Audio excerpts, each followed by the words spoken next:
الرجيم بسم الله الرحمن الرحيم والصلاة والسلام على رسول الله وعلى آله وصحبه أجمعين رب اشرح لي صدري ويسر لي أمري واحلل عقدة من لساني يفقهوا قولي. How's everyone tonight? Alhamdulillah. It is a privilege and an honor to be here in your beautiful country for the first time. This is the end of a long but fruitful tour of Malaysia, as well as Australia, New Zealand, and now Brunei, alhamdulillah. I am privileged to be here to speak about a topic that I have given much of my life's work to, and that is the topic of Reclaim Your Heart. Reclaim Your Heart is not a book that I wrote in one sitting. It's not a book that I wrote even in 1 year. Reclaim Your Heart is almost a chronicle of my own life journey and my own life lessons. And so I would say that I put in a lot of life experiences, blood, sweat, and tears into this book. This is a book about how we can start to live in this life without being a slave to this life. About how we can live in dunya without allowing dunya to own us. And this is not an easy thing to do. Many people drown in this ocean of dunya. One of the analogies that I use in the book is an analogy of Imam Razi rahimahullah, where he says that the hearts are like ships in the ocean of this life. And he compares dunya to an ocean. Now if you think about the ocean, and alhamdulillah you have perfect experience with that, being on the coast and having that huge body of water to look and realize that when you look at the ocean, it is something that is beautiful from the shore. It is something that can also be very useful. But the ocean is something that, as long as the ship remains afloat, as long as the ship does not allow the ocean to enter, then the ship can remain floating. And it's only when the ship allows the ocean to enter it that it sinks. And similarly, he explains that the hearts are like ships in this ocean of dunya. And as long as we keep the dunya outside of our hearts, then the dunya won't destroy us. As long as we keep the dunya in our hand, rather than in our hearts, then the dunya cannot destroy us. Why do people become owned by dunya? Why do people become destroyed in this life? And the answer is just like the ship. All of us know the story of the Titanic, right? The Titanic was this ship. It was the greatest of its time. In fact, it was called the unsinkable ship. They were so proud of their craftsmanship that they actually thought it was unsinkable. And what did the Titanic go down in history as? As one of the most tragic sinkings of a ship. And what is it that destroyed such a massive ship? It was simply that the ocean entered the ship. It was simply that the ship had been damaged due to the iceberg, and then the ocean water entered the ship. And that's all it took to destroy even the most massive and even the most great of ships. And it literally broke it in half and sunk it. And that's exactly what happens to hearts if they allow dunya to enter. When you allow the dunya to become deep inside of your heart, when you allow yourself to love dunya in a way that we're not supposed to love dunya, that's when dunya destroys us. And so, Reclaim Your Heart is about this process, and the title comes from this process of taking our hearts back, taking our hearts back from dunya and from the things that we've given our hearts to. Because every single person loves something, and every single person actually worships something. Even a non-Muslim, even an atheist, has something that they worship. It might not be Allah, it might not be God, but it is something in their life that they worship. For some people, it's their money.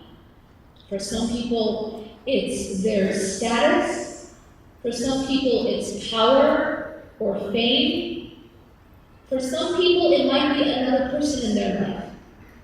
But everyone takes something that they become a slave to. And the question is, what are we slaves to? Whatever we take into our hearts, whatever we absorb into the core of our hearts, becomes our master. And that is why there are people out there who have given their hearts away to money. They have given their hearts away to fame, to being famous. They've given their hearts away to their careers, or they've given their hearts away to power or status. And so Reclaim Your Heart is about the process of taking the heart back. It's about the process of taking our hearts back from the dunya, back from money, back from status, back from power, back from the creation, and then giving it to Allah subhanahu wa ta'ala. And that's not an easy process. It's a process that requires an emptying and then filling. And so in the book, what I talk about at the beginning of the book is I talk about a concept called false attachments. I talk about the process of emptying the heart of false attachments. The process of emptying the heart from these other types of worship. Because when we say, La ilaha illallah, every single one of us says, La ilaha illallah. That's what makes us Muslim. But what does it mean to say La ilaha illallah? La ilaha illallah is not just a statement of the tongue. And La ilaha illallah also does not just mean that there is no God but Allah. La ilaha illallah also means that only Allah is my center. It also means that only Allah can be at the center of my heart. That only Allah subhanahu wa ta'ala can be my master.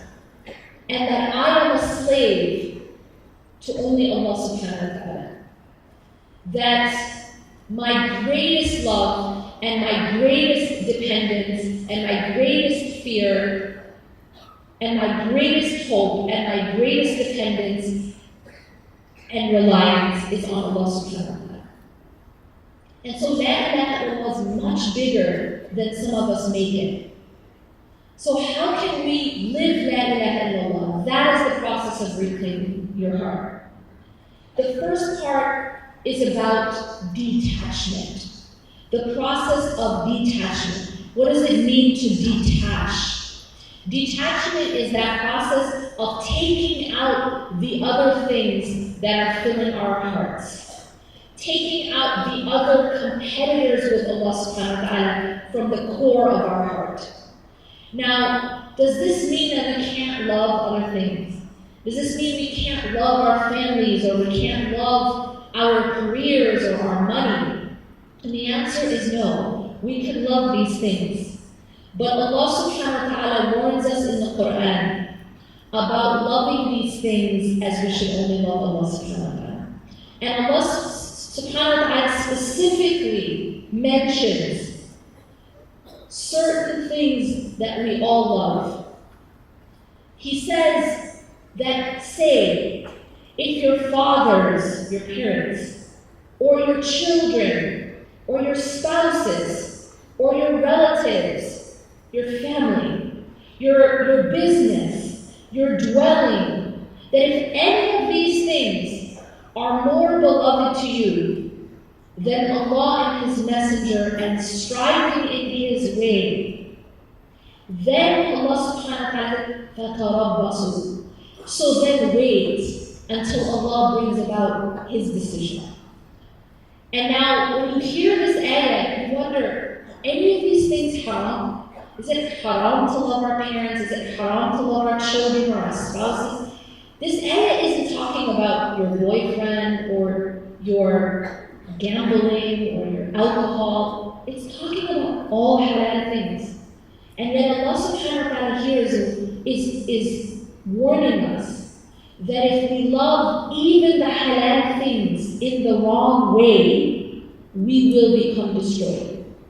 Even the halal things. If we love our halal money, as we should only love Allah, we will be destroyed by our money. If we love our halal spouse, our halal children, our halal parents, all of these things are halal for us, our halal business. If we love any of these things, as we should only love Allah subhanahu wa ta'ala, we actually become destroyed by the very thing that we love. And so we have to learn, and this is something that many of us are not taught, but we have to learn that there is a right and a wrong way to love. And this is one of the most important lessons that I have and that many of us have had in our lives. That there is a right and wrong way to love our children. There is a right and wrong way to love our spouses. There is a right and wrong way to love our money, our status, our power, our careers, our business. And so this is about how to learn to love in the right way. I begin this book by talking about something quite personal, and that is a dream that I had when I was 17 years old. And in this dream, I see a little girl inside of a masjid, and she asks me a question.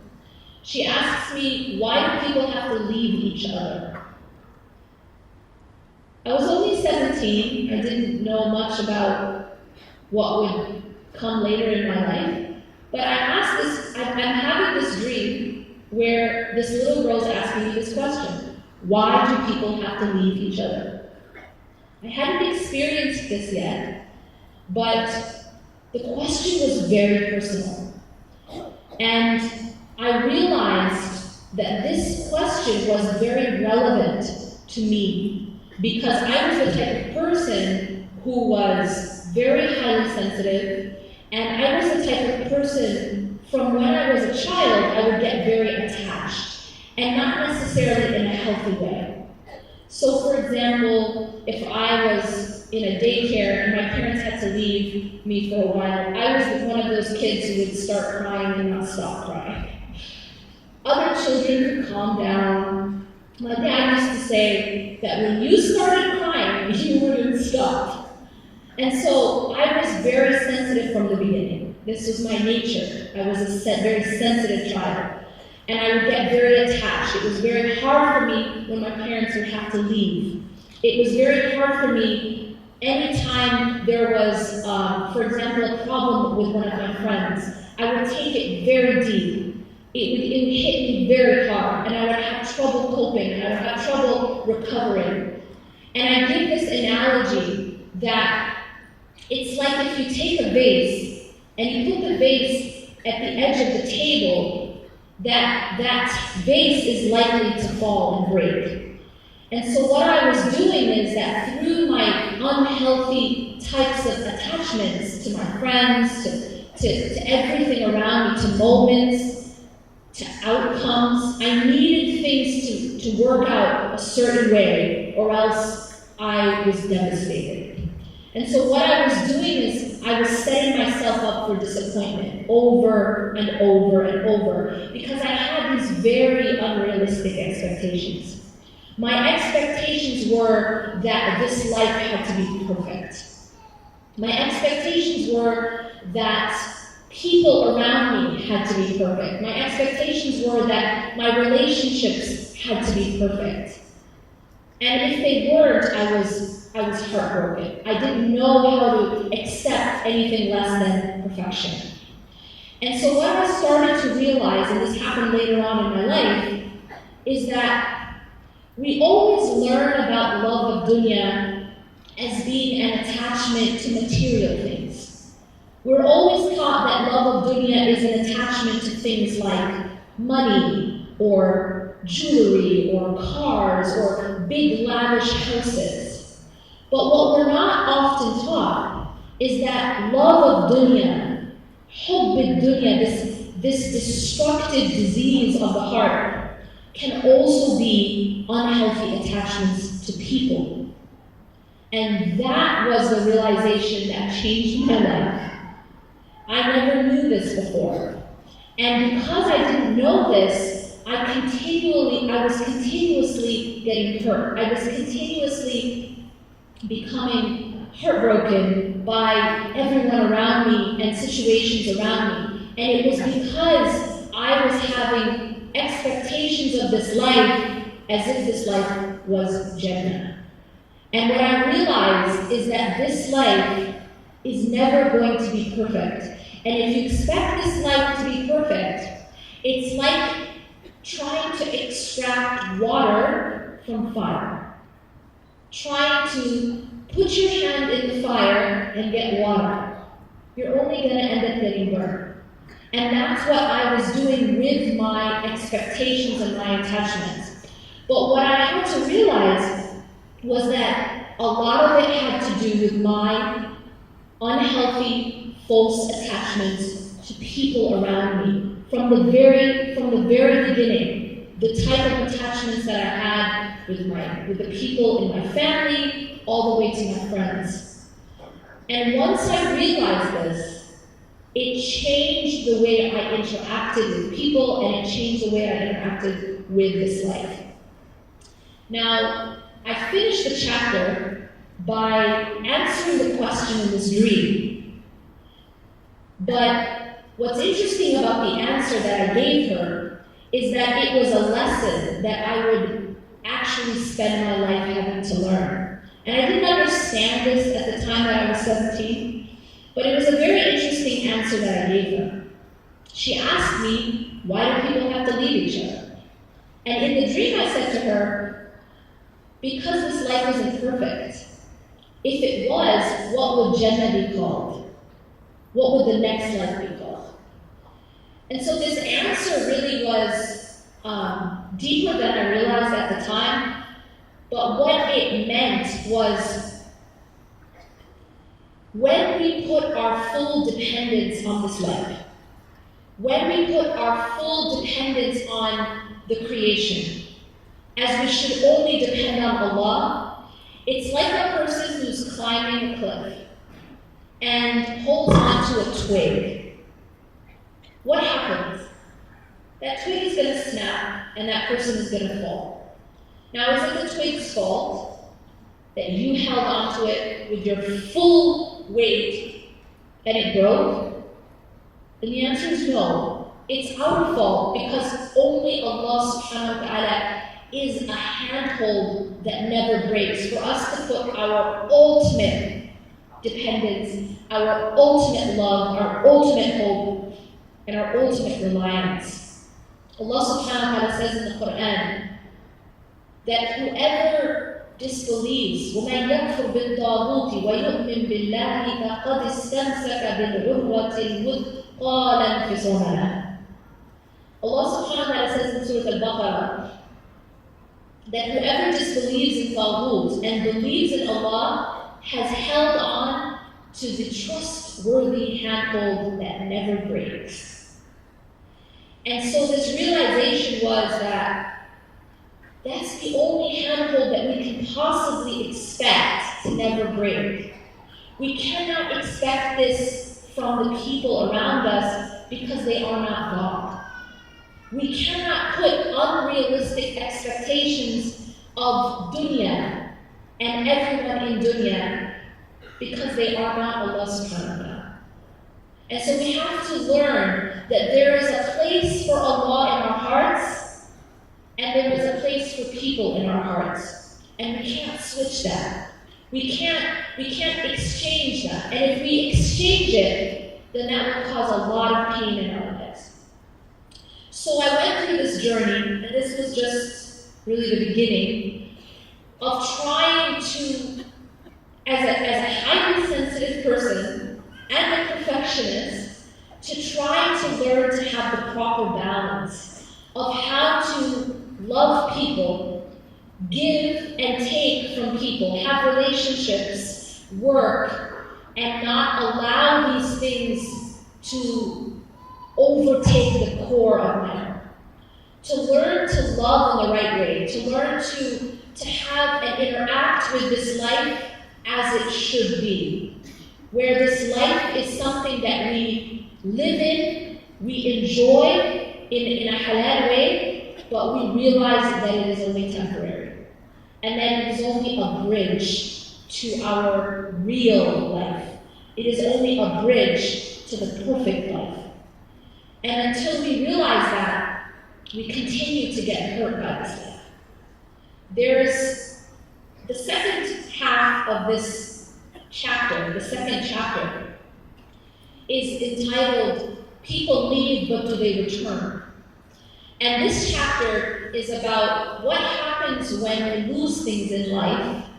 Are they lost forever, or do they return in a different way, maybe a better way? And I go and I reflect on the stories that were told in the Quran, the stories of the loss that prophets, peace be upon them, went through. And I reflect on whether or not this loss was permanent, or whether these things were returned. I take, for example, the mother of Musa alayhi salam, and how the mother of Musa alayhi salam had to let go of her son. And when Allah subhanahu wa ta'ala told her to put Musa alayhi salam as a baby, can you imagine having to do this? To put your own child in the river. And that Allah subhanahu wa ta'ala asked the mother of Musa to have enough reliance on him, to have enough tawakkul, to be able to let go of her baby, and to believe in the core of her heart that Allah would return her child.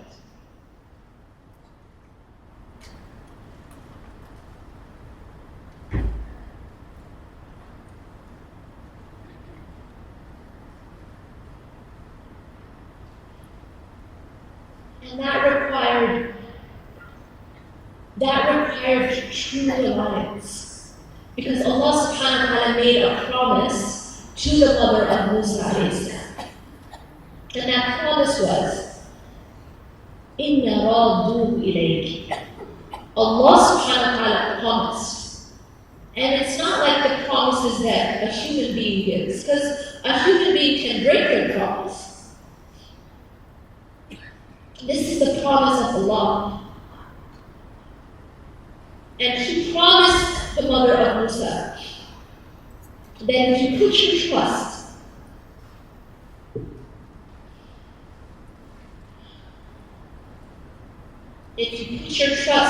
in Him, He will return what you lost. He will return it to you. And so she was tested in her reliance, but she put her trust in Allah subhanahu wa ta'ala. And Allah promised her that He would return Musa to her, alayhi salam. Now this is very interesting because he was living at a time where Pharaoh was killing babies as a policy. And so you think about when you're scared for something that you love. Maybe you're scared of losing something that you love. Maybe you're scared of losing your money, or you're scared of losing your status, or you're scared of losing your power, or you're scared of losing someone that you love. Usually what do? Do we hold on tighter, or do we let go? And the answer is we hold tighter. We bring it closer, right? That's our knee-jerk reaction. That's our reflexive reaction. But she's being asked to do the opposite. She's being asked to actually put it in Allah's hands, that thing that she was afraid of losing. The thing that she loved most, she was actually being told to let go and let God. And in that moment, she's being tested, but she is being given a promise. And the promise of Allah is true. And so Allah subhanahu wa ta'ala says to her, we will return him to you. And not only did he return Musa alayhi salam to his mother, he protected Musa alayhi salam in a way that the mother could not have done had she held on to him. And that's very profound. If she had done what a mother's instinct is to do, which is what? To hold on.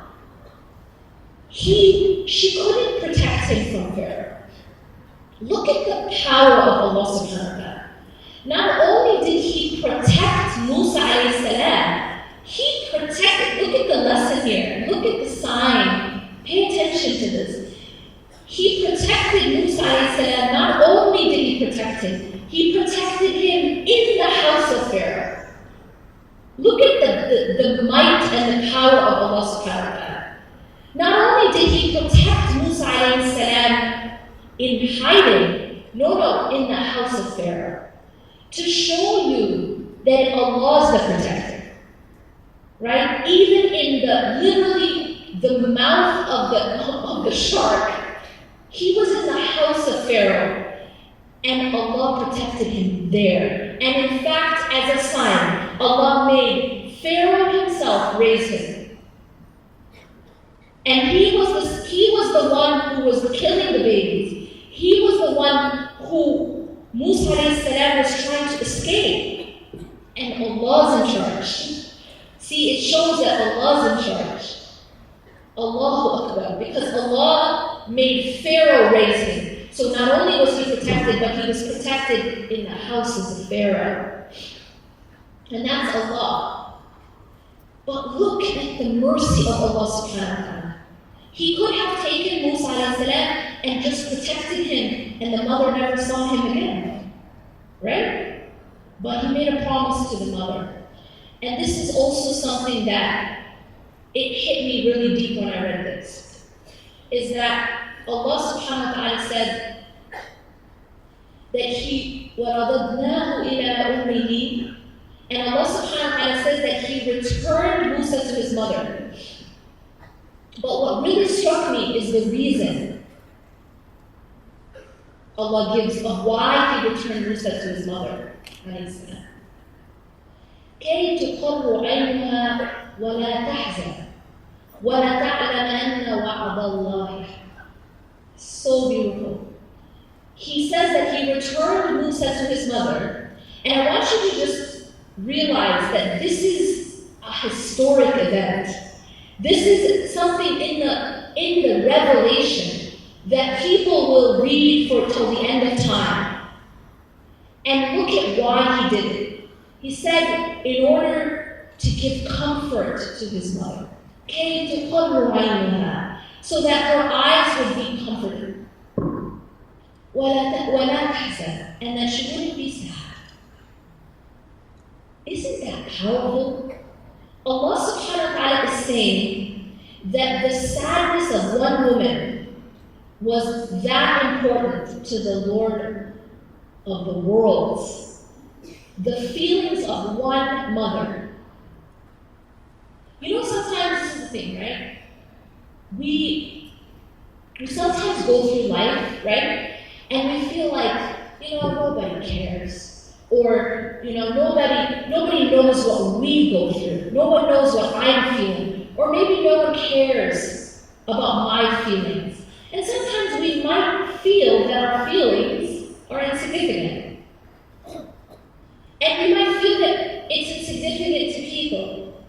But look what Allah is showing us, and showing people till the end of time, that the emotions of one woman were that important to the Lord of the worlds, that He did a historic thing, and He brought back Musa to the mother.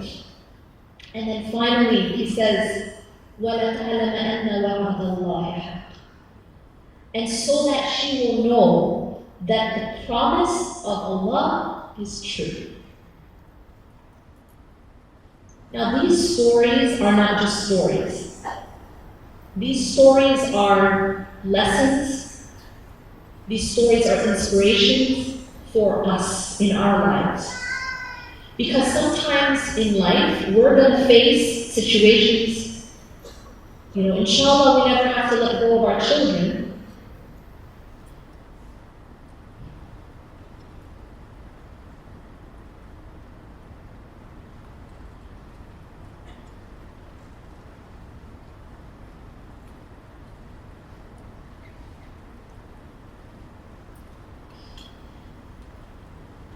But we will face situations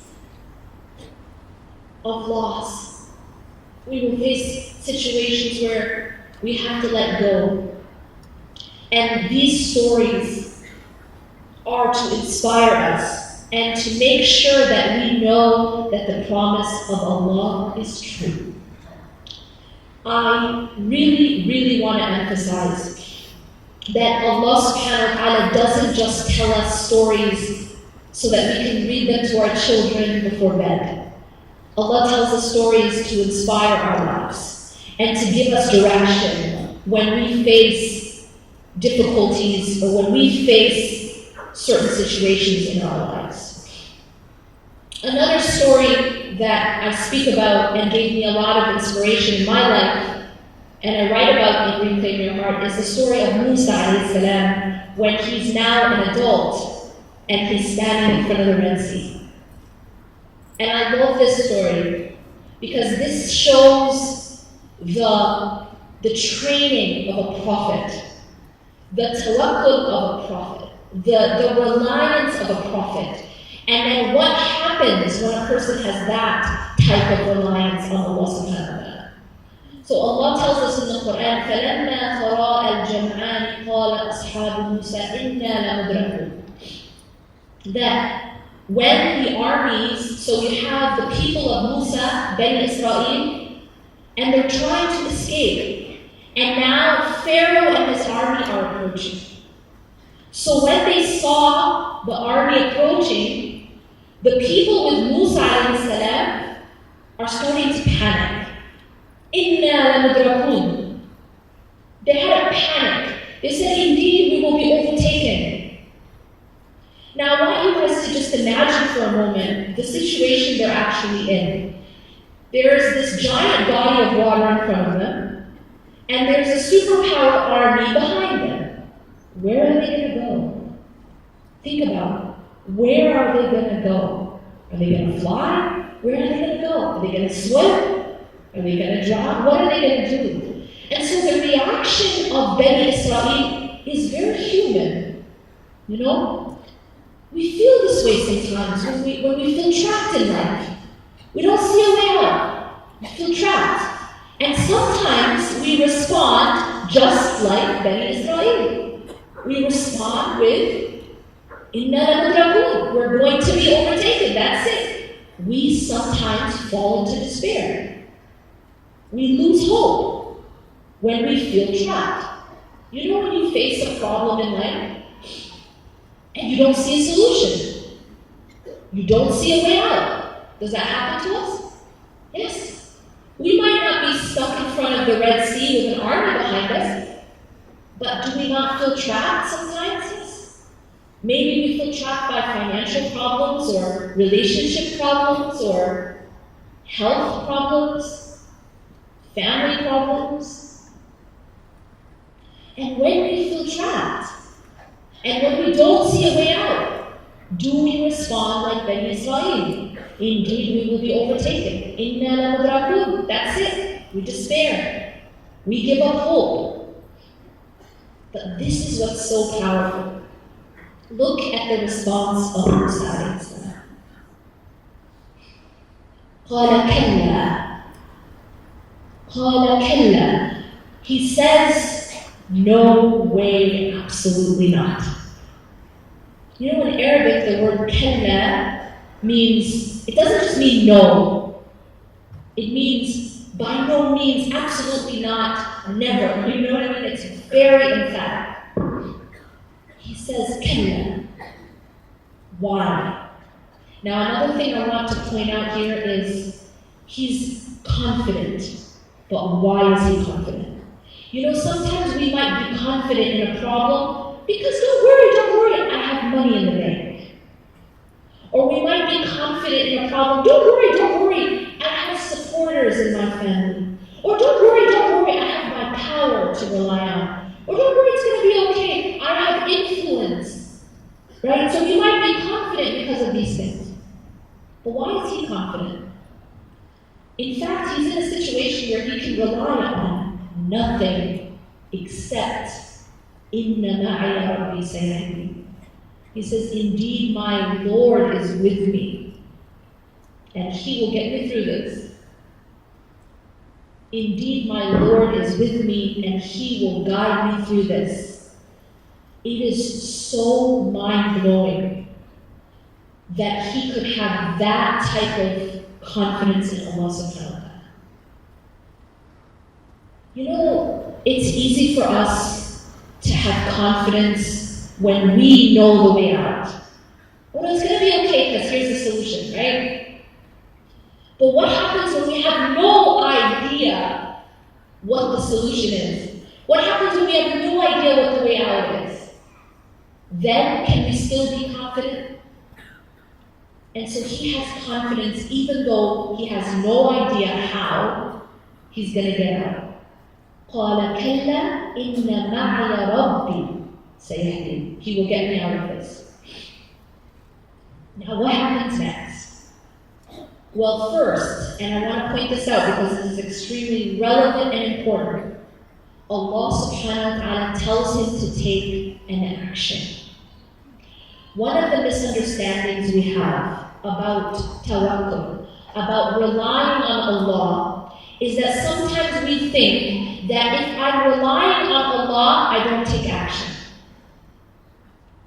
We sometimes think that relying on Allah means I sit and I'm passive and I do nothing and I just wait to be saved.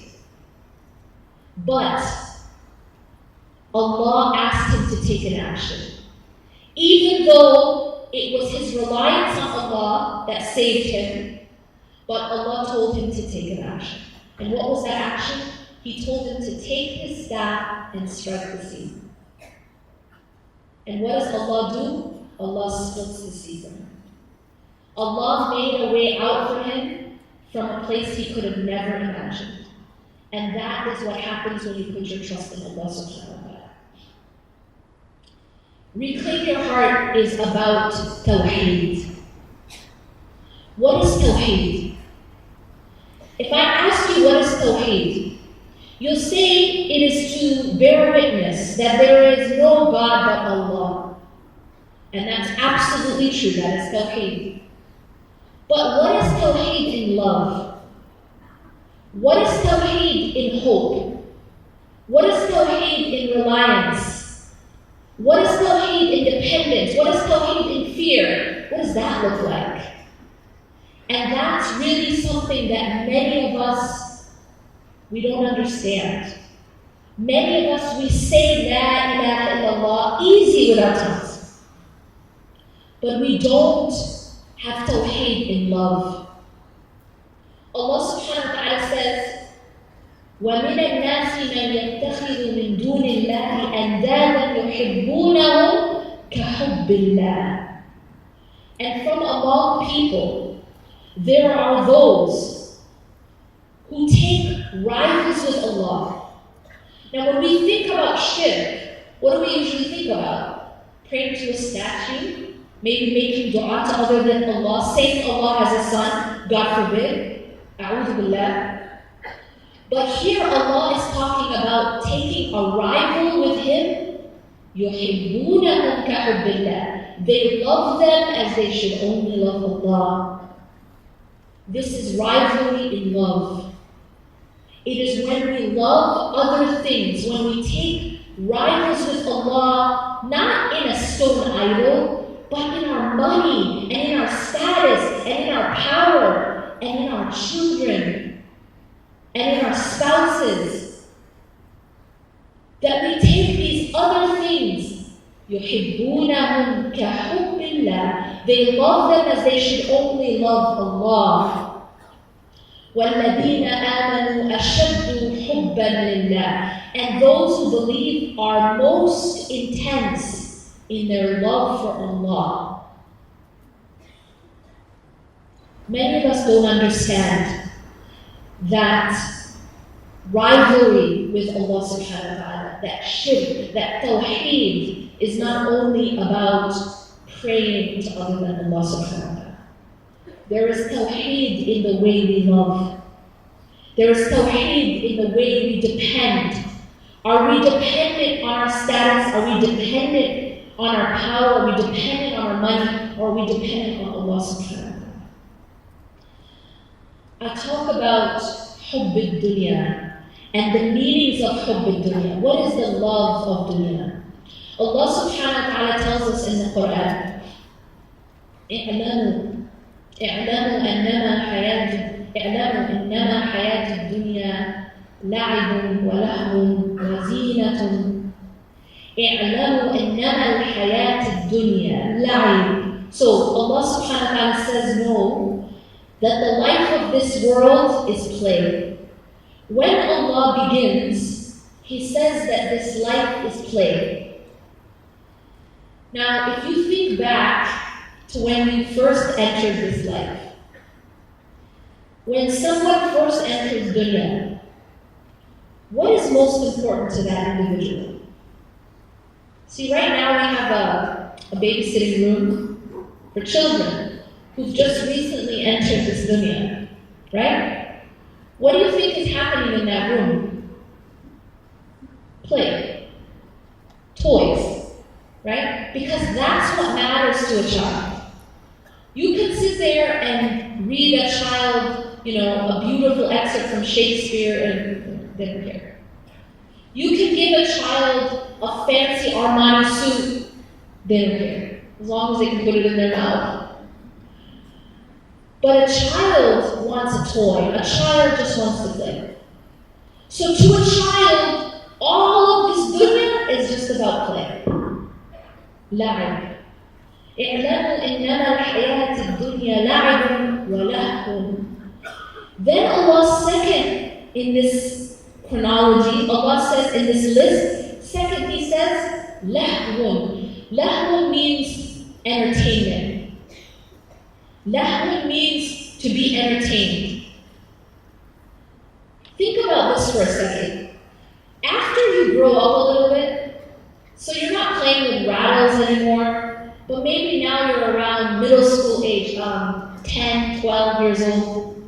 What's the most important thing to you? Anyone who's ever worked with a 10-year-old, a 12-year-old, or children of this age, or have children of this age, know that their favorite thing to say is, I'm bored. I'm bored. This is boring. Right? This is boring. If they were sitting right now here, they'd say, this is boring. Why? Because they want to be entertained. They want to be stimulated constantly, right? And now everyone's got an iPhone or something to constantly stimulate them. Video games, there's no moment that they can just sit. They have to be entertained and stimulated. This is called lah. So Allah subhanahu wa ta'ala, in His wisdom, He created us, and He knows our nature. After saying la'ib, He says la. Now, what's third in the list? La'ib wa lahwu wa zinatun. Let me ask you a question. How many people have teenagers in the room? How many people know any teenagers? Okay. Teenagers, they don't care so much about a rattle. Maybe they don't care as much about, being stimulated. But there's something else that's very important to a teenager, and that's how they look. It's how they dress. Now, by the way, this is the time in one's life where you'll take 2 hours to get ready, right? You know what I'm talking about. This is the time when eating disorders become, epidemic. This is the time because people are very concerned about the way they look. We have body image issues. We're worried about, what we're wearing. Brand names are very important at this age, right? You know if you're a parent, but it has to be a certain brand, right? It has to be a specific type of clothes, and very concerned about how they appear. You know what that's called? Zina. It's adornment. Look at Allah subhanahu wa ta'ala. He says that know that the life of this world is what first? Play. And then what second? Lahu. Entertainment, stimulation. And then third is zina, is beautification, adornment, where we're very concerned about this. So we get a little older, and now we're going to university, we're starting to build a career, and now it's not as important what you're wearing or what you look like.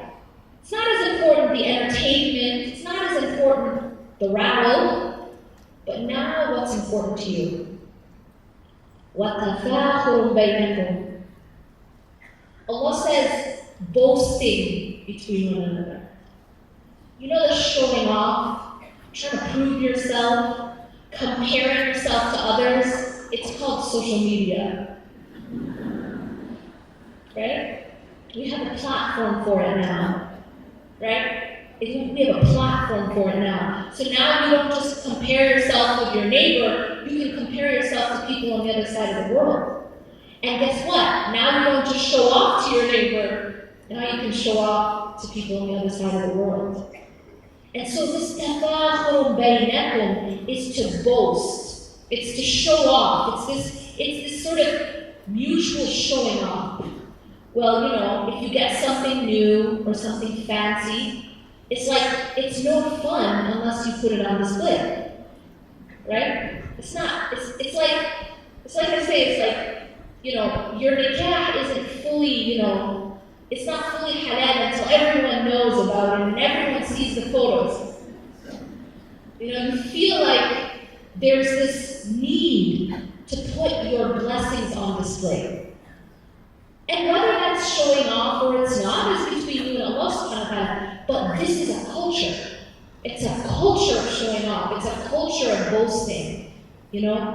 That showing our money, showing our status, showing our power, showing the gifts that Allah has given us. We want other people to see. And this is part of our boasting between one another. And this happens as we, get to that stage of life. وَتَفَاخُرٌ بَيْنَكُمْ. And then later on, when we settle down and now we have children and we've made more money, and now what does Allah say? وَتَكَاثُرٌ فِي الْأَمْوَالِ وَالْأَوْلَادِ. And now it's about trying to make more and more of money to compete in making more. This takathur. You want more and more, you amass more and more of wealth and children. Now, what do we use to show off? See, when we're kind of like building ourselves in university, and we're building our careers and stuff, we're talking about our own accomplishments. What are you going to show off on your social media when you're in university? You're going to show off that you graduated.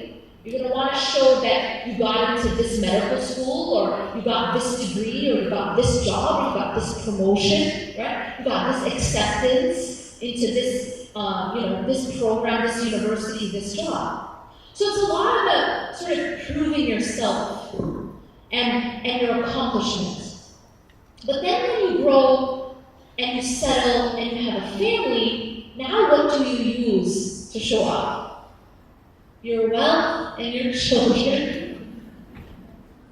Right? It's not so much about your accomplishments anymore, because now your accomplishments are your wealth and your children. So we use our wealth to show off, and we use our children to show off. Like, look what my kid did. What'd your kid do? And then there's the comparisons.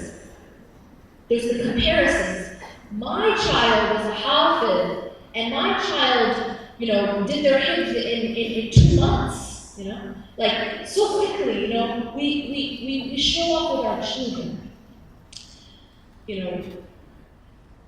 Your cousin spent this much on their wedding, how much do we have to spend? This kind of idea.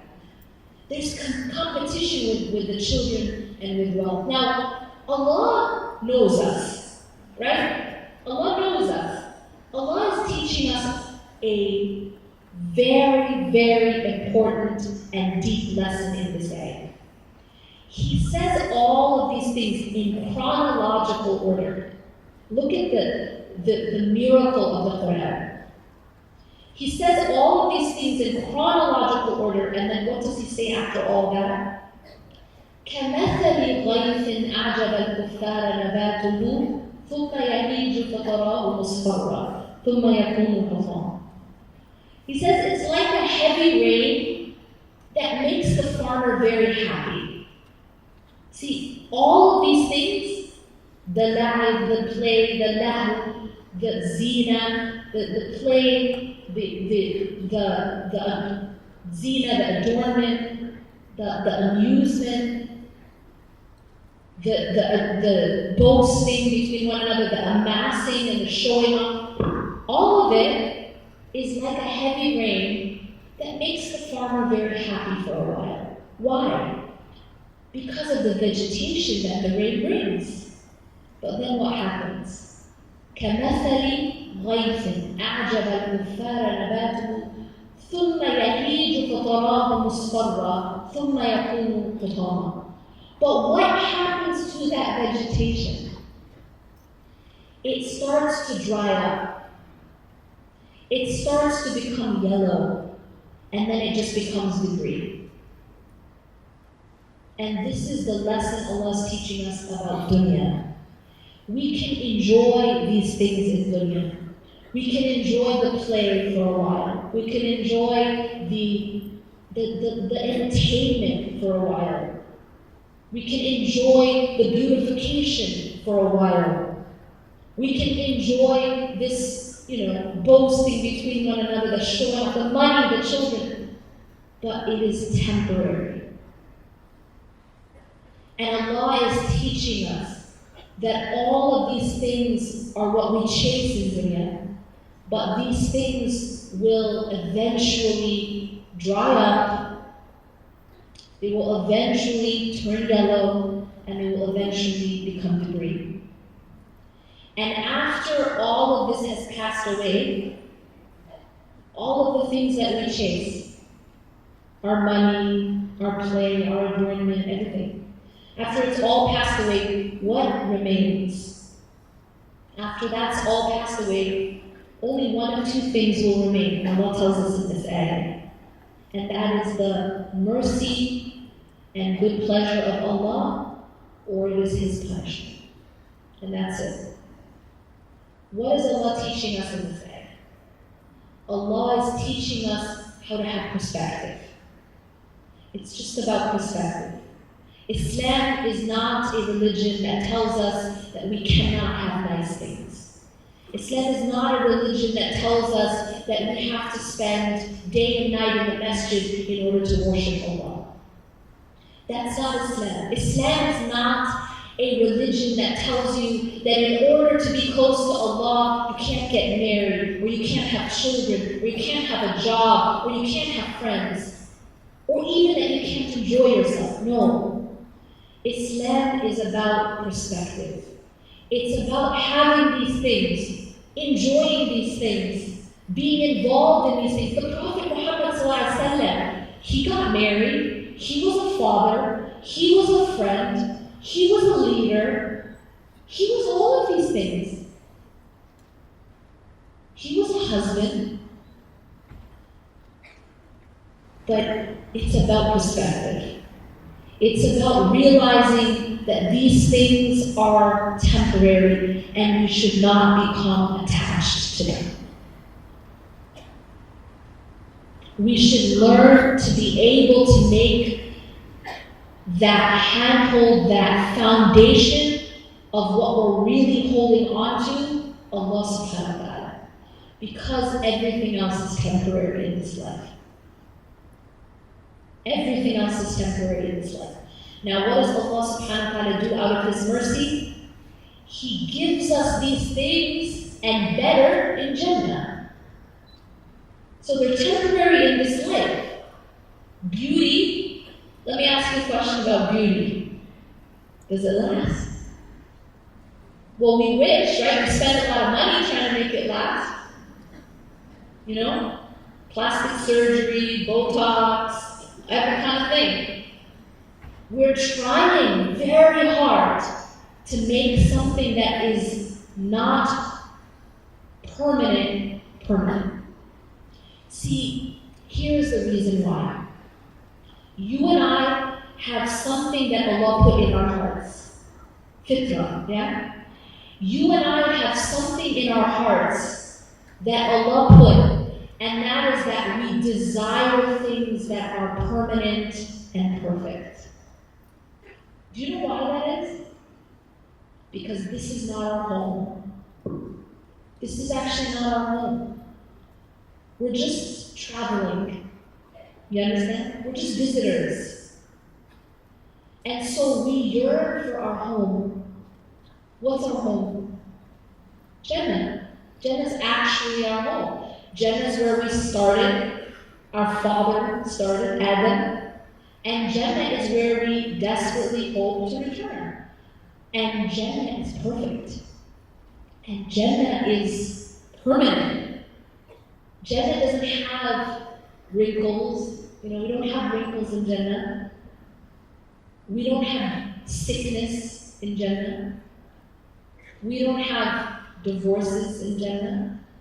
We don't have death in Jannah. We don't have cancer. We don't have pain. We don't have injuries. Jannah is perfect. And so in our hearts, we are yearning for our home, but here's our mistake. Listen carefully. Our mistake is that we try to make this Jannah. And it never will be. And actually, that was the mistake that I was doing. And that's why I got hurt. It's because I wasn't realizing, because this life isn't perfect. You see, the answer that that little girl got from me in the dream was because this life isn't perfect. And if it was perfect, what would the next life be called? It was that realization that this life is temporary. Yes, we as human beings, we yearn for what is lasting. We don't want to believe that things come to an end. It hurts us. We don't want to let go. We want our beauty to last forever. We want our youth to last forever. We want our health to last forever. We want our love to last forever. We want our children and our health and our happiness to last forever. And so many of us try to do that in dunya. And that's why we get hurt. And that's why many of us become damaged by dunya. We become shattered by dunya. And that's because you're asking dunya to be something it can't. You're asking dunya to be something that it was never created to be. It is temporary. Allah subhanahu wa ta'ala asks us in the Quran, بَلْ تُؤْثِرُونَ الْحَيَاةَ الدُّنْيَا وَالْآخِرَةُ خَيْرٌ وَأَبْقَى. Do you prefer the life of this world when the hereafter is better and more lasting? You see the question Allah is asking us? He's asking us, how can you prefer this life over the next life when this life is temporary and imperfect? No matter how good it gets in this life, let me ask you this question, because it comes that we're privileged in this room. No matter how good it gets for you, is it ever perfect? Is it ever perfect? Do you ever have no problems? You may have money, but you have no problems. No matter how good it gets, Does it last forever? No. It is not perfect, and it never will be perfect. And it is not eternal, and it never will be eternal. Jannah is those things. And so Allah subhanahu wa ta'ala is asking us, how can we prefer this life when we have a home waiting for us that is both perfect and lasting? أقول قولي هذا واستغفر الله لي ولكم إنه غفور رحيم سبحانك اللهم وبحمدك أشهد أن لا إله إلا أنت أستغفرك وأتوب إليك. Ustaz Yasmin, you and my sister Nadia are both very accomplished and have done some great work. As a parent, I'm sure I speak for every parent here. I am very interested to know if there were any parenting strategies your parents adopted to raise, mashallah, daughters like the both of you. I believe Hidayah is from Allah, so our skills, abilities, and achievements. I also believe Allah uses some of us as instruments, especially parents, as He guides and equips us to raise and mold our children to be what He intends them to be. So based on your own tarbiyah, what parenting tips can you share with us? Bismillah. أعوذ بالله من الشيطان الرجيم بسم الله الرحمن الرحيم والصلاة والسلام على رسول الله وعلى آله وصحبه أجمعين رب اشرح لي صدري ويسر لي أمري واحلل عقدة من لساني يفقهوا قولي. So, to answer this question, there were a lot of things that my parents taught us. But when I reflect on our upbringing, there are certain things that really stand out. And I'll just highlight those.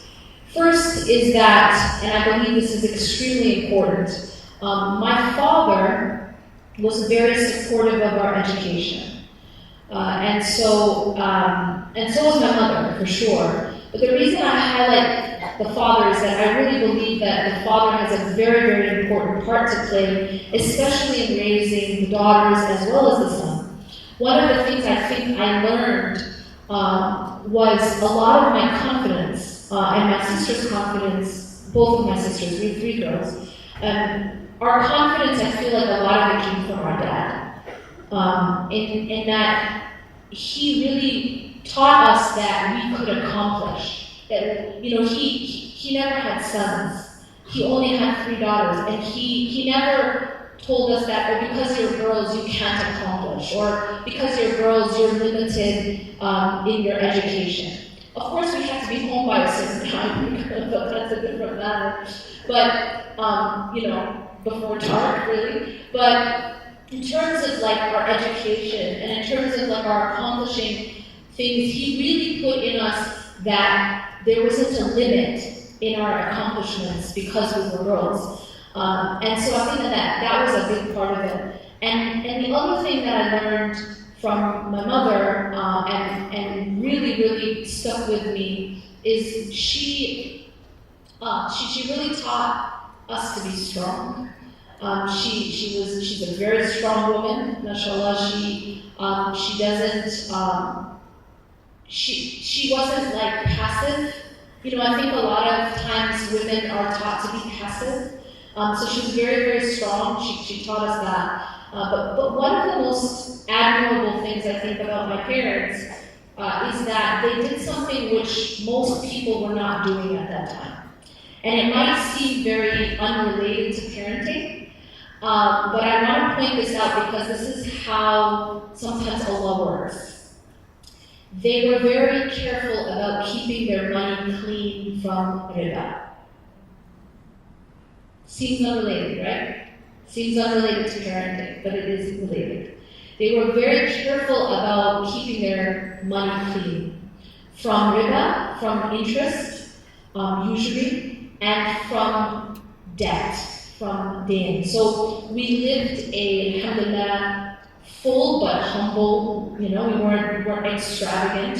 We bought what we could afford. We learned that you don't take loans and beyond your means, and we didn't. My parents rented for over 20 years because they didn't want to take a mortgage. And so that I think actually was directly related to their progeny.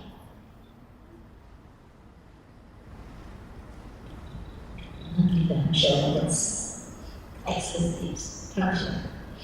This is the first question from the floor. Someone says, Yasmin, I'm a single mother of 3 and have 2 failed marriages. It brings me so much heartache when my children stress they are not worthy as their fathers are too busy with their own lives. My acknowledgement and encouragement seem to be insufficient to them, and I feel guilty for not being able to make them feel complete by giving them a complete family.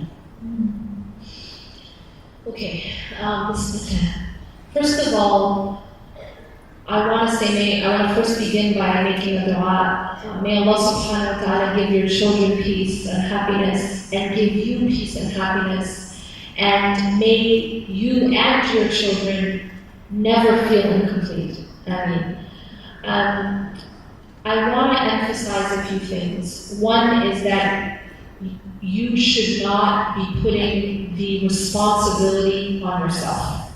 Because, you see, we have to realize that everyone has a different path in life. Everyone has a different story. Everyone has different tests. And Allah subhanahu wa ta'ala chooses your story and your path based on what He knows you can handle, and also what He knows is best for you, to develop you and make you the person that you're meant to be. So, although you have been through difficulty, and although your children are going through difficulty, there is a purpose. And I want to also share something that I read recently, which just blew my mind. I wish I had it in front of me, but I'll try to go off of memory.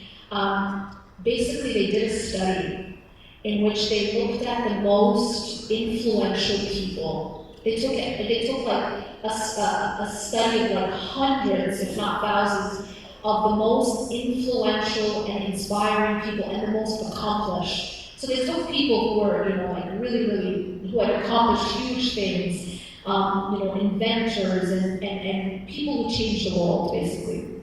And they looked at their lives, and they found that less than 15% of them, or maybe less than 10% of them, came from a so-called stable home. Yes. And you can go and look this up. 75% of them, 75% of them came from, quote, broken families, had abuse in their background, had, various different types of challenges in their history, in their upbringing, in their childhood. What does that show you? It shows you that this doesn't have to destroy a person. And in fact, what it was doing was it was making and molding their challenges, their difficulties, things that people will look at and say, that's a broken family. But those were the people who had the product of that, was that they ended up developing and doing amazing things. And the vast majority were that way. SubhanAllah. So it made them stronger. It actually made them stronger. So I want this woman, inshallah, to put her trust in Allah, to keep trying her best to do what's good for her children, and to stop the self-blame, to stop beating herself up, because she has to understand that Allah wills, and what Allah willed, He did. She needs to put her trust in Allah subhanahu wa ta'ala and her faith in that this is what was meant to be, and there is a greater purpose. Next question.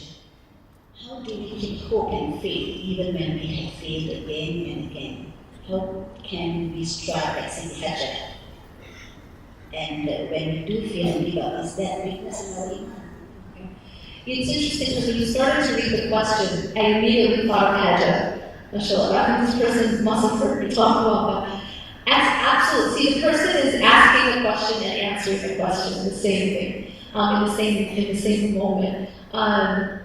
How do we keep trying when we keep failing? How do we get back up and try again? It isn't easy, but it's exactly what 𝐁𝐿 did. 𝐁𝐿, she was in the desert, she was in an impossible situation, But she didn't just sit passively. And this was the point I was making about tawakkul, right? The point I was making about trust in Allah. She didn't just sit there and wait for water to fall from the sky. She didn't just sit and wait for water to suddenly come out of the sand. She got up and she ran. You know, she took action. She strove.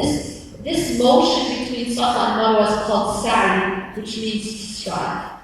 And her striving is so important that every single one of us till the end of time will follow in her footsteps in Hajj and Umrah. That's how important her action was, her striving was. So think about what she did for a moment. She starts off at Safa and she's looking for any sign of help, any sign of anything, right? And there's nothing. So what does she do? Does she give up? Anyone? No. She runs to Marwa. And by the way, keep in mind, she's not running on white marble. Right? There's nothing above her. She doesn't have, it's not cool. No, she's on burning sand. And she's striving hard. And she must be dehydrated and ready to collapse. And we can't even imagine being in that situation. But she's striving with everything that she has. And she runs from Safa to Marwa. And she looks again for any kind of hope. And she finds nothing. Another empty hilltop, right? But does she give up? She doesn't give up. Now here's a really interesting point. Many times when we try something and it fails, we say, but I already tried that. Right? But I've already done that. No, that I've already tried, so I'm going to give up. What do we do when we fail at something? We give up. She goes back and does the same thing again. Because it's all she has in her capacity to try, so she doesn't give up. She doesn't lose hope. She goes back to Safa again. I find this so powerful. And now she's already tried Safa twice. She's tried Marwa once. Does she give up now?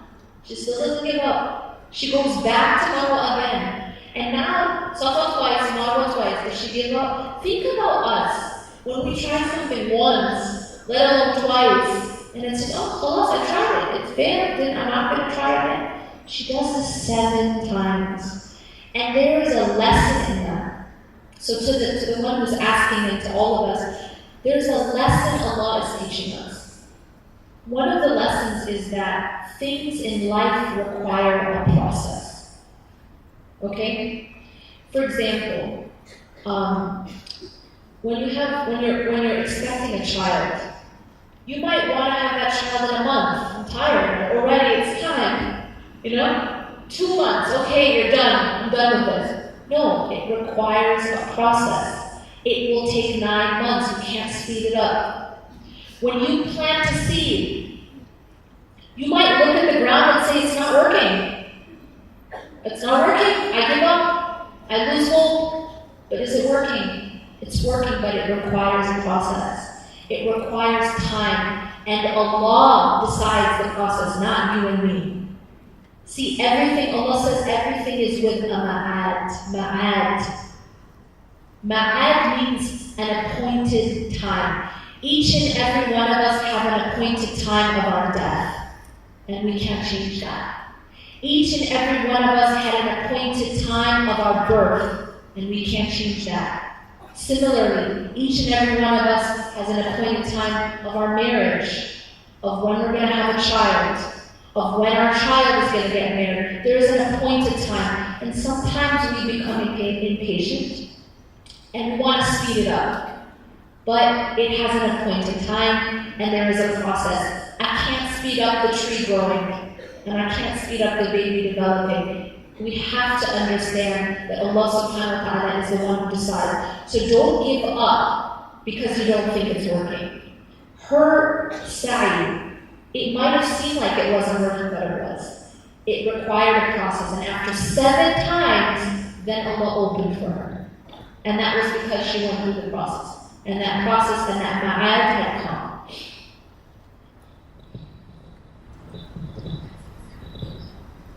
Assalamualaikum Ustazah Yasmin. How do we practice or balance worldly pleasures and at the same time invest in our akhirat long-term life? Okay, so how do we balance, essentially, right?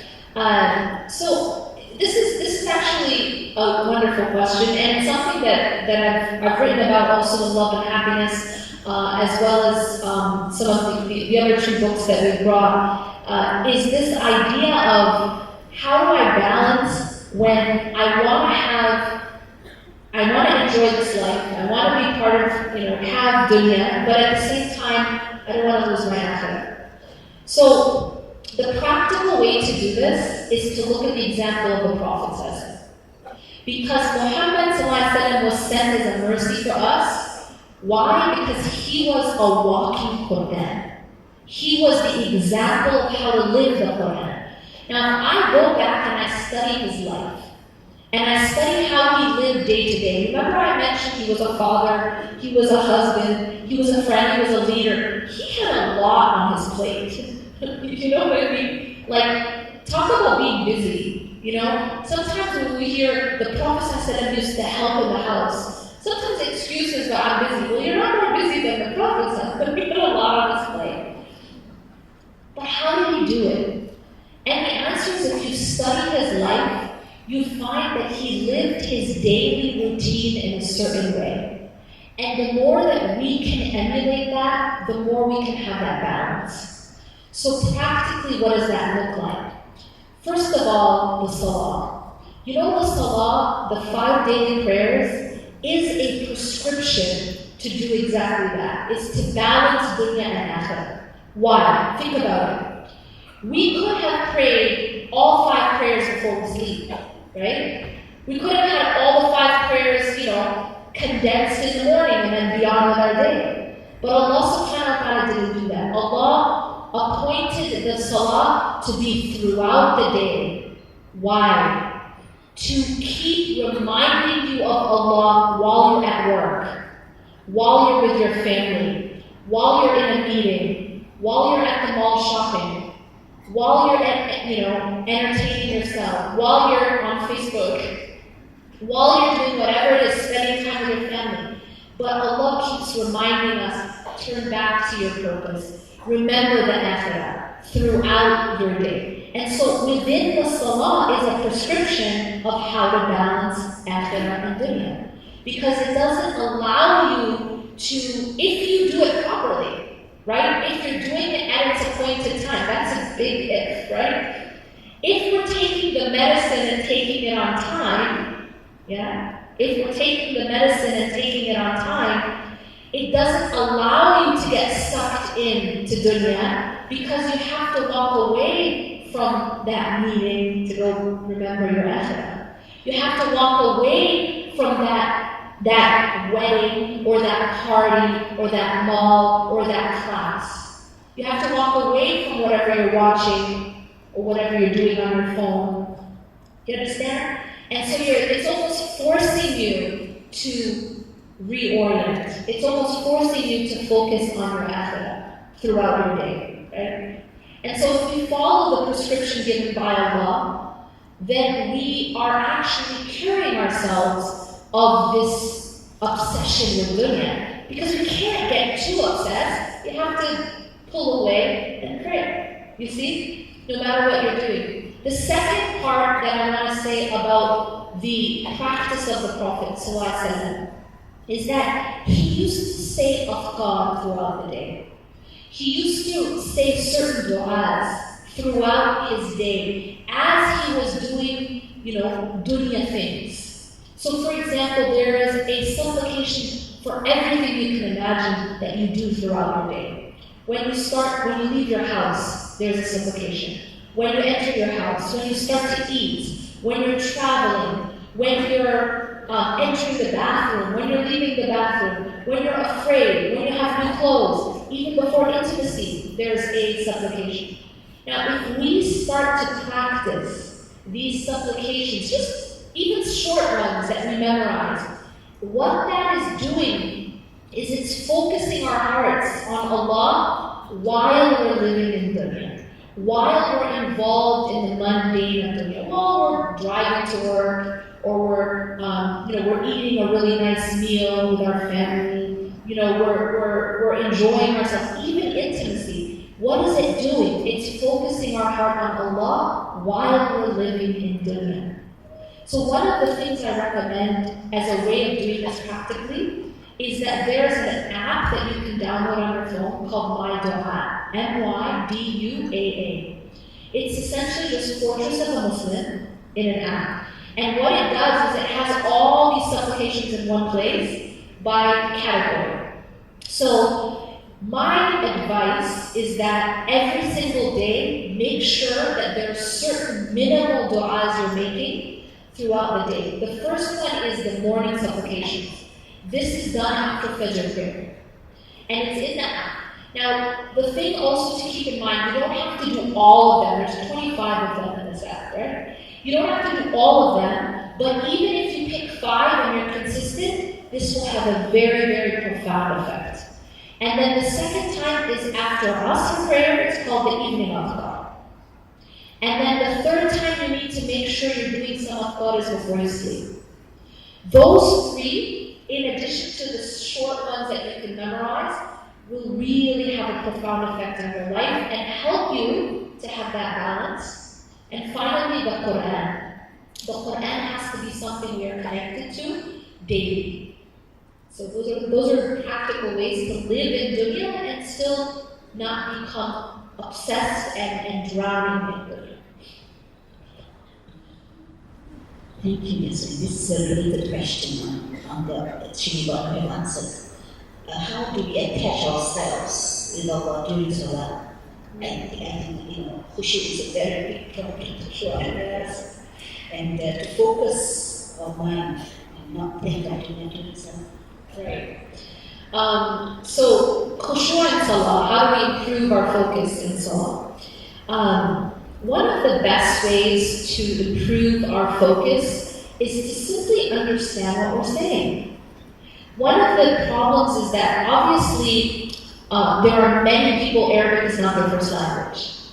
But even if Arabic is not your first language, just learning the basics of Salah, the meaning of Fatiha. Fatiha is something we can learn the meaning of. We say it at least 17 times a day. That's if you're only praying your obligatory prayers. So shouldn't we know what we're saying? Imagine that you're sitting in front of a king or a queen and you don't understand what you're saying. Or the king or the queen sends you a letter and that letter is in a language you don't understand. Aren't you going to try to translate it? It's like this is an important person who has a lot of power over you, giving you a message. Shouldn't we try to understand the message? This is Allah. He's the Lord of the universe, and He's giving us a message. We need to understand what that is. And if we're talking to Allah, shouldn't we know what we're saying? Remember that Salah, the Prophet ﷺ said that Salah is a conversation. It's not a one-way conversation. It's actually a two-way conversation. When you recite Fatiha, Allah is responding to you. This is what the hadith says. So understanding what you're saying will help you to focus.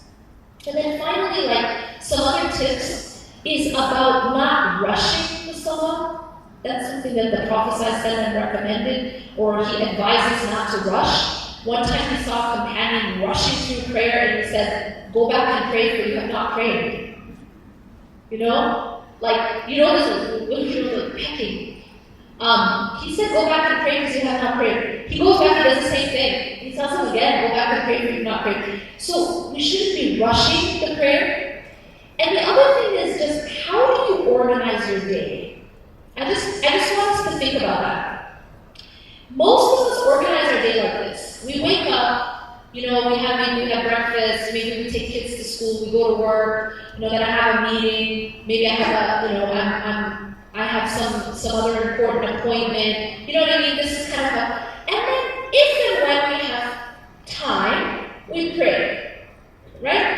But our actual day is sort of like, the pillars of our day are, maybe we wake up, we eat breakfast, we have this meeting, we have this appointment, and so we kind of structure our day around dunya, yeah? And then if and when we have time, we stick in Salah, okay? Let me ask you a question.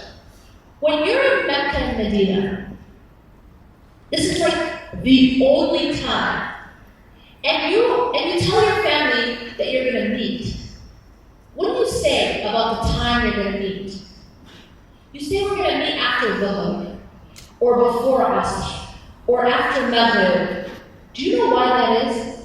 Because in Mecca and Medina, the pillars of the day are the Salah. You understand? It becomes the pillar of your day. I'll tell you another time the Salah becomes your pillar of your day, in Ramadan. Why? Because you're waiting to eat, or you're having to stop eating. All of a sudden your day revolves. You know, it's funny, in a Muslim country like this, are you going to see people on the road at Maghrib time in Ramadan? No. Right? Why is everyone so obsessed with Salah time in Ramadan only? Well, because that's when we can eat. Yeah? That's when we can eat. And so all of a sudden, it's like you know, if your phone rings at Maghrib time in Ramadan, you're like, it must not be a Muslim. You know what I mean? Because all Muslim people are eating. They're not calling anyone. They're not doing anything else. Right? Your entire day becomes revolving around Maghrib. If you have a dinner appointment, if you have a meeting with someone, are you going to say before Maghrib or after Maghrib, or we're going to meet at Maghrib to eat? You know what I'm saying? So my point is that we need to have our day structured with the Salah, like we do in Mecca and Medina or in Ramadan. Because the Salah is supposed to be the pillars of our day. It's not supposed to be just something we do if and when we have time, right? So just the way we change the way we view Salah and the way we organize our day makes a big difference. And then lastly, I'd say that when we focus more on Allah outside the Salah, it's easier to focus more on Allah inside the Salah. So it's also about changing our attachments and changing what's most important to us in general. Because you'll notice that in Salah, your mind just replays whatever's most important to you outside the Salah. You know what I mean? Like if you're focusing on like you're studying for an exam, you're going to think about the exam in the Salah. If you're really focused on maybe something on social media, that's what you're going to think about in your Salah.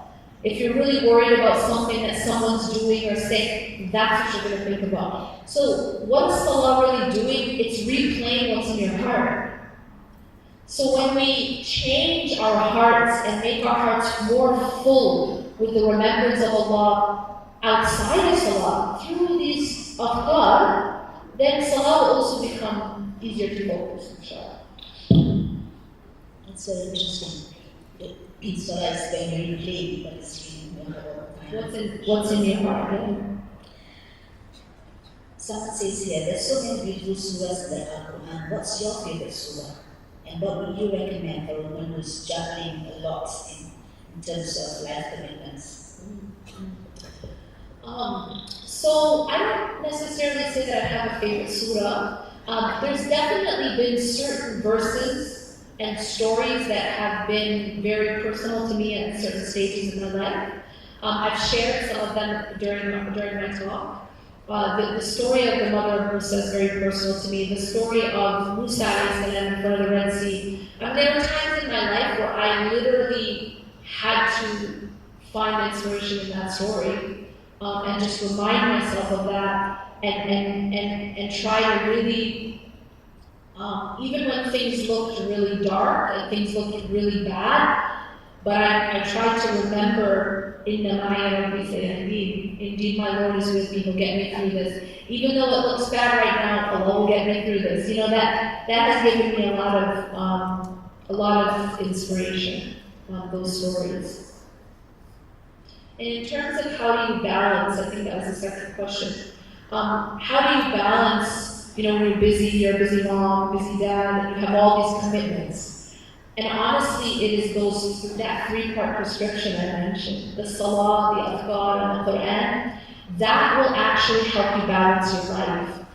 Because when you give time for Allah subhanahu wa ta'ala, even 10 minutes, Allah puts barakah in your time.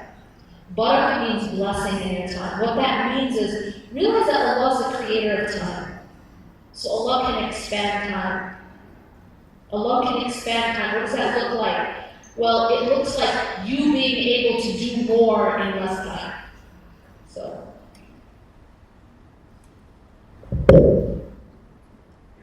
On the topic of attachment to a person, can you please explain, Ustazah, the trend in the words like the phrases friends till Jannah, friends till Jannah, or family till Jannah? Okay. Well, I mean, that's a beautiful thing. Friends till Jannah. I've never heard that before. Is that like a thing here? It's a trend. So instead of friends for life, it's friends till Jannah. I get it. I think that's a beautiful concept. Listen, here's the thing. Allah subhanahu wa ta'ala tells us that, in fact, in Jannah, we will be with those we love. Remember, the Prophet said, we will be with those you love. In the Quran, Allah subhanahu wa ta'ala tells us that people will be with their righteous spouses and with their families, their righteous families. So, it is true that inshallah you'll be friends till Jannah, as long as you inshallah get to Jannah. So the goal should be get to Jannah. And so you can be friends till Jannah. How do we detach ourselves from our nafs and from the dunya? How do we detach ourselves from our nafs and from the dunya? Okay. See, here's the thing we have to understand, is that it's not about complete detachment in the sense of not being part of dunya, not having a nafs. Everyone has a nafs. Everyone has to be part of dunya, right? It's about not allowing the nafs or the dunya to control us. Do you understand the difference? So we are part of dunya. We have a nafs, but the goal is that we become in charge of the nafs, not the nafs becoming in charge of us. The problem is when someone's nafs is so out of control, is so, it's so bold and so out of control and so powerful that it controls that person's heart. It controls that person instead of the person controlling the nafs. And the same thing with dunya is that, remember the analogy of the boat and the ocean, is that it's not a problem of being in the ocean as long as you keep the ocean outside the boat. The Titanic sunk because the ocean went inside. But every single boat doesn't sink, right? Lots of boats are doing just fine. Why? Because they kept the ocean out. So it's really about having a relationship with dunya where dunya doesn't seep into the core of the heart. Because the core is for Allah. The core is for Allah. Keep the dunya out of the heart. Keep the dunya, enjoy the dunya, but keep it out of the core. Have a nafs, but control the nafs. Right? This is why they talk about 𝐁𝐔𝐒𝐒 nafs. Because 𝐁𝐔𝐒𝐒 nafs means to purify the nafs. It's to make the nafs under control. One of the most powerful ways of doing that is fasting. It's actually fasting. When you fast, you're weakening your nafs. And so there's ways that Allah subhanahu wa ta'ala gives us training to weaken the nafs. But we have a nafs. Questions are pouring in now. Pardon? Questions are pouring in, so okay. I'm trying to be as fast as I can. What's the first thing you do when you're devastated or heartbroken? What's the first thing you do when you're devastated or have a problem? Well, I have good news. Everyone ready? Okay. The good news is I gave an entire seminar about this. And it's called Shattered Glass. And the good news is that we have a transcription of every word I said in that seminar, and I have limited copies with me today. I know, good news. So what we are doing is, we are taking pre-orders for Shattered Glass. And you can get your copy pre-ordered, inshallah. The other class I gave was called I Lost My Way. And this class was about finding happiness after despair. And we also have transcribed this class, and we have limited copies with us today. So both of these can be pre-ordered along with Reclaim Your Heart and Love and Happiness. So because this is a deep question, it can't really be answered in 30 seconds. And I advise you to check out those transcriptions, because I gave a 3-hour, 4-hour seminar just about healing a broken heart and finding happiness after despair. The next question, I have an autistic child, and sometimes people cannot accept. SubhanAllah. Okay, you have an autistic child and sometimes people can't accept. SubhanAllah. I have a friend, and my friend, many years ago, she had a daughter, and her daughter was about the age of 3, and she got a call from the school, and the school told her that suddenly her daughter stopped speaking. So she was, it was very strange, they didn't understand why.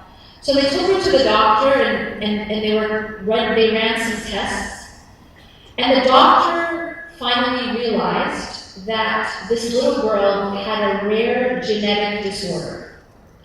And so the doctor told this mother that your daughter has a rare genetic disorder called MPS. It's very rare. But the nature of this disorder is that your daughter will lose all her faculties.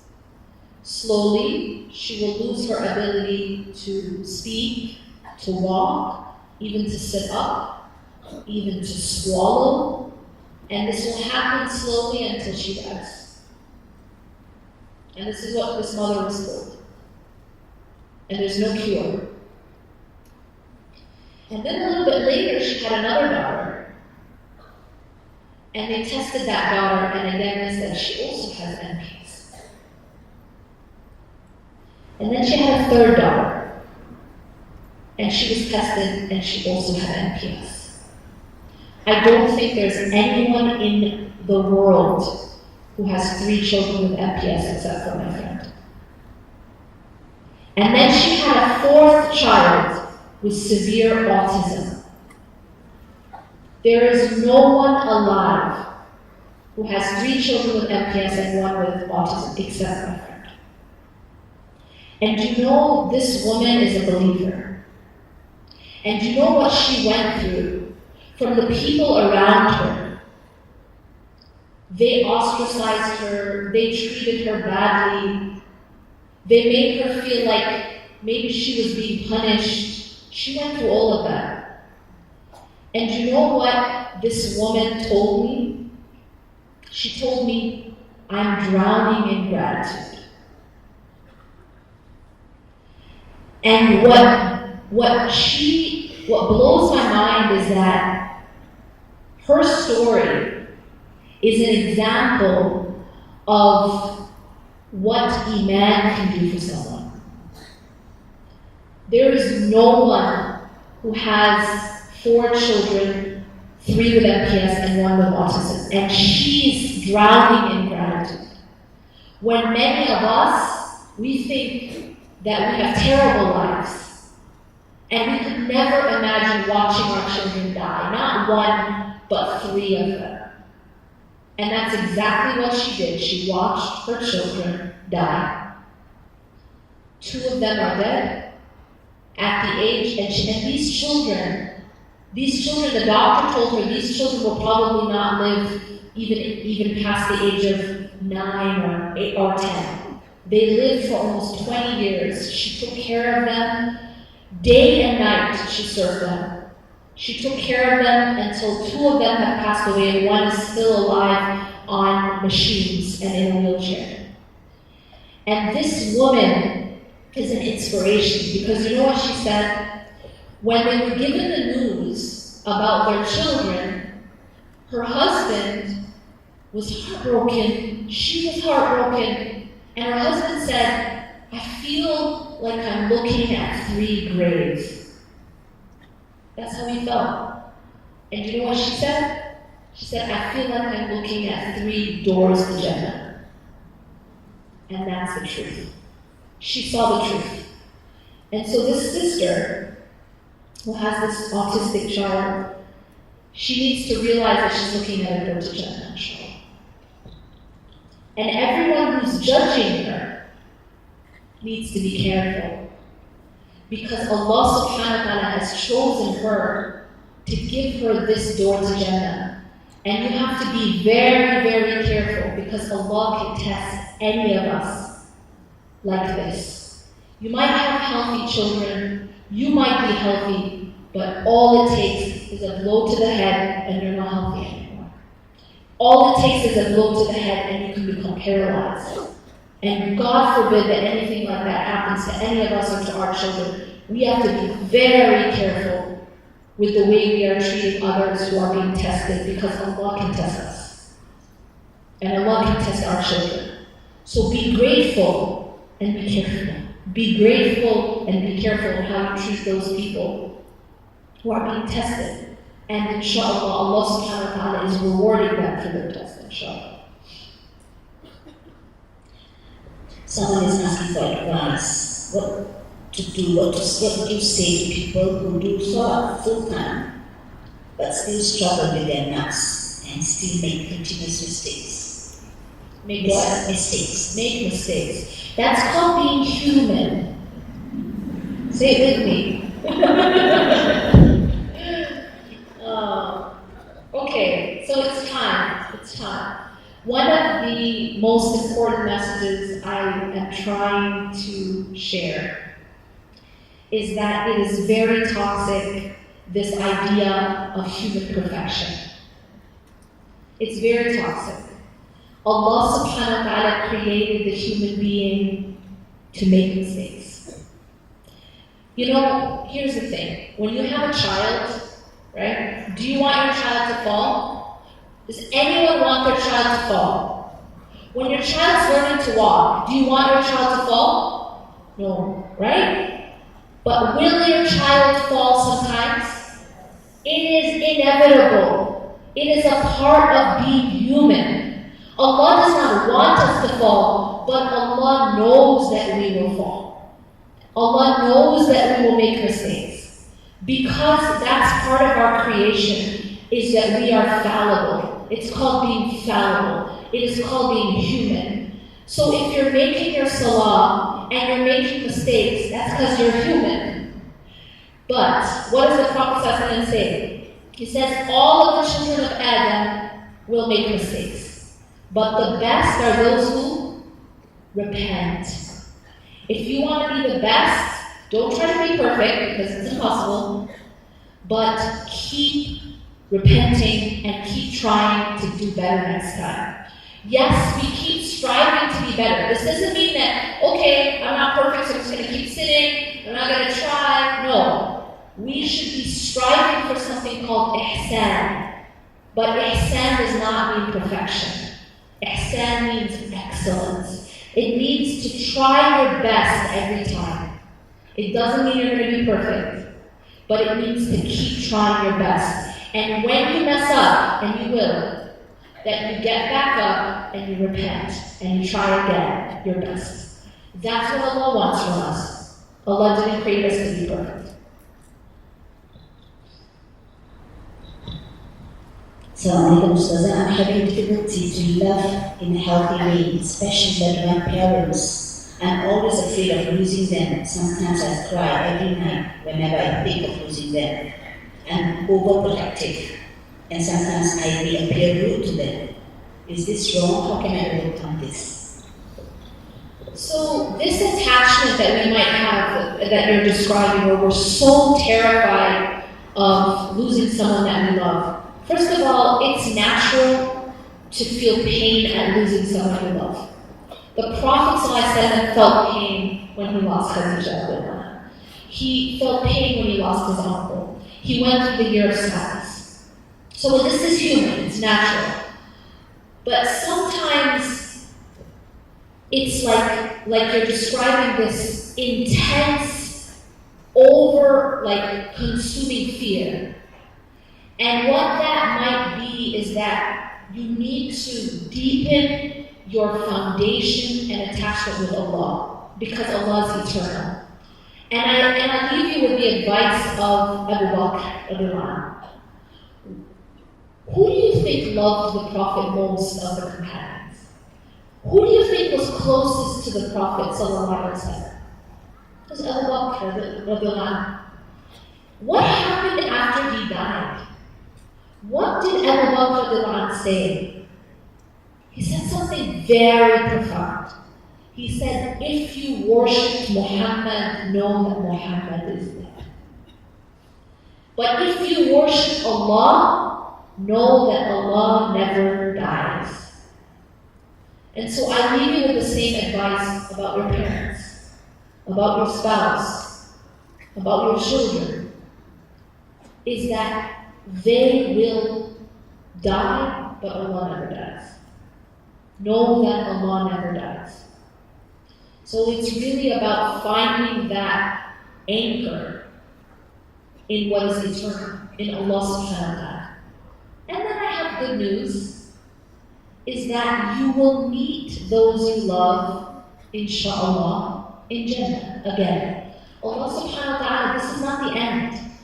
Allah subhanahu wa ta'ala in His mercy has allowed us to meet and be with our loved ones forever, inshallah, in Jannah. So it's temporary, but there will be a forever, inshallah, and a reunion, inshallah. And good news, everyone, that reunion, there's no sickness, there's no wrinkles, there's no pain, there's no hurting each other. You know, sometimes we hurt each other. You mentioned that she's hurting the one she loves the most, which is her parent. She said she's being rude to them sometimes. There's none of that in Jannah. It's just perfect, forever happiness with the ones that you love. So look forward to that. Look forward to that and find your anchor in Allah subhanahu wa ta'ala who never dies. I was with a support group for parents with cancer-stricken children yesterday. The father shared with me that when he first learned about his son's condition, he was devastated, but he accepted it without. He was even prepared to lose the child, but the child survived. As the child grows, the father starts to have hope. He dreams of a normal life for his son. And as he does so, he notices that he has lost that acceptance he initially had. So my question is, do we become less accepting once we start to have hopes and dreams? How do we strike a balance between rida and hope, between total acceptance of what Allah has seen fit to give us and having hope, which may translate to efforts at changing what Allah has given us? It's a deep question. There doesn't have to be a contradiction between rida, contentment, and hope. We ask Allah subhanahu wa ta'ala for what we want. We have hope in Allah subhanahu wa ta'ala for what we want. But we also realize that whatever Allah chooses for us at the end of the day is what is best for us. And that's how you have the balance. See, I beg Allah subhanahu wa ta'ala, I have hope in Allah subhanahu wa ta'ala, but I also have full reliance that Allah will choose the best for me. You see? So that's how you have that balance. You ask, you make dua, you ask Allah, you hope in Allah, but when Allah chooses for you, you know that this is what's best for me. Because why? Allah knows what's best for me and Allah loves what's best for me. Allah wants what's best for me. This is part of having husn al-dhann billah, have a good opinion of Allah. You know, let me give you an analogy, inshallah. You know when a child has a lot of trust in a parent, right? So you trust your parents so much, you trust your mother so much, you trust your father so much. So then you say, okay, mother, father, I want this thing, I hope for this thing. But then when your parent chooses something else for you, because you have so much trust in your parent, you say, you know what, I know that you chose what's best for me, so I accept. So even though you might ask for something, but then the decision that they make, they end up choosing something else, but you trust. You trust that decision because you know that they have your best interest in mind, that they want what's best for you, and you trust. I think you've answered most of the questions. Love, Takbir. Wow.